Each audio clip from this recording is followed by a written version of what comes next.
Assalamualaikum warahmatullahi wabarakatuh. Kita ketemu lagi pada tutorial berikut dengan judul elastisitas silang atau cross price plasticity. Yang dimaksud dengan elastisitas silang, lebih tepat Anda perhatikan gambar berikut. Ini kurva, garis untuk menunjukkan harga, ini quantity. Kemudian ini gambar yang kedua pada sumbu vertikal harga pada sumbu horizontal quantity. Gambar yang pertama ini menunjukkan permintaan untuk kopi, gambar kedua menunjukkan permintaan untuk gula. Jika Anda sebagai anak yang baik, setiap bulan Anda menyediakan kopi manis untuk orang tua, maka setiap awal bulan Anda membeli bubuk kopi itu sebanyak 20 kilo dengan harga Rp3.000.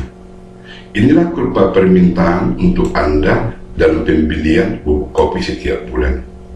Bubuk kopi ini akan Anda campur dengan gula untuk menghasilkan kopi manis untuk Anda sediakan pada orang tua Anda.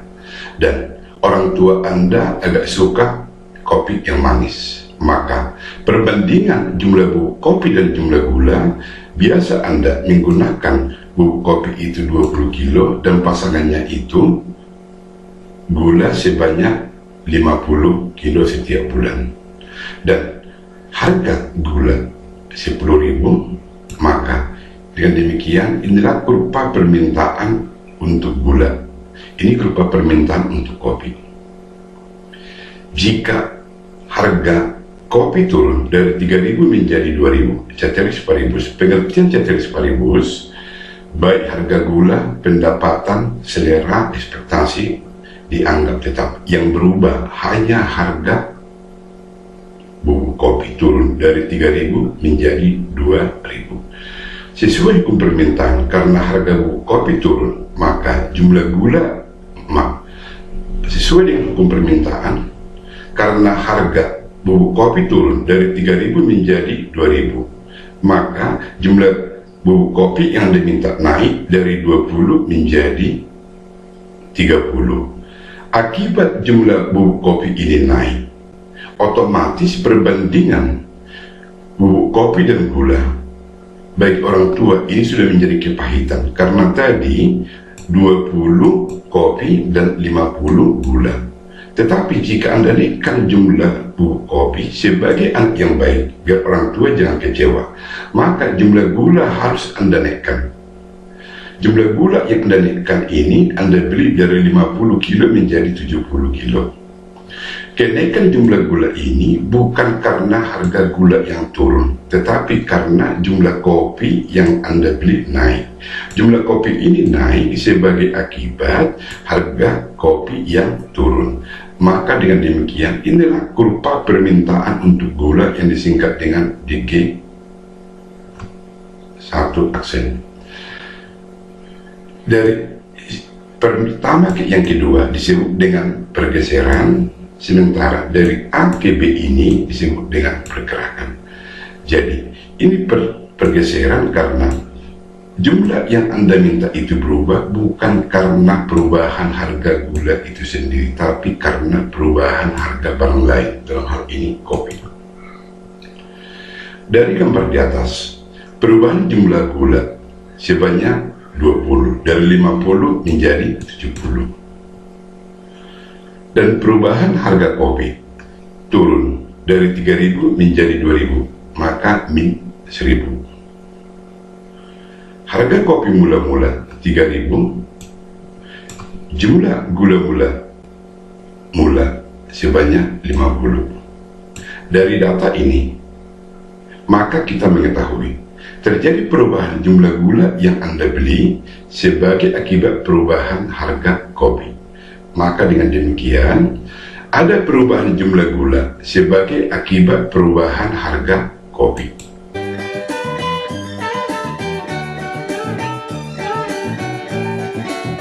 Hal ini disebut dengan elastisitas silang gula terhadap kopi. Saya ulangi, elastisitas silang gula terhadap kopi. jangan dibalik elastisitas kopi terhadap gula. Jika dilihat dari definisi ini, elastisitas silang gula terhadap kopi, berarti gula ini sebagai akibat jumlah gula berubah sebagai akibat perubahan harga kopi, maka kopi ini sebagai penyebab harga kopi, jumlah gula sebagai akibat. Jadi yang pertama ditulis di sini unsur akibat, yang unsur kedua penyebab, maka ditulis elastisitas gula terhadap kopi beda dengan elastisitas kopi terhadap gula. Jika kopi terhadap gula, maka jumlah kopi yang berubah akibat harga gula yang berubah. Tapi di sini tadi kasus ini harga kopi yang berubah mengakibatkan jumlah gula yang berubah. Jadi dengan demikian elastisitas silang gula kopi itu sama dengan diferensial atau perubahan jumlah gula sebagai akibat perubahan harga kopi, ini dibaca sebagai akibat, dikali harga kopi mula-mula jumlah gula mula-mula. Maka dengan demikian elastisitas gula terhadap kopi itu sama dengan, perhatikan di sini untuk pembacaan, G ini menunjukkan perubahan jumlah gula, ini sebagai akibat, dan P ini menunjukkan perubahan harga kopi sebagai penyebab. Maka dengan demikian elastisitas gula terhadap kopi itu sama dengan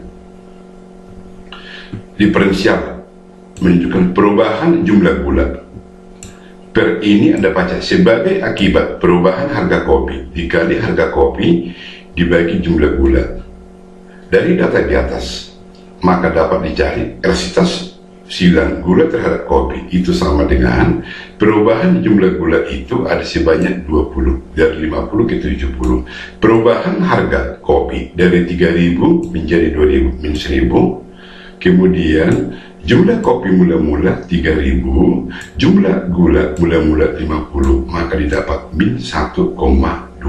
Jadi nilai elastisitas silang gula terhadap kopi min 1,2.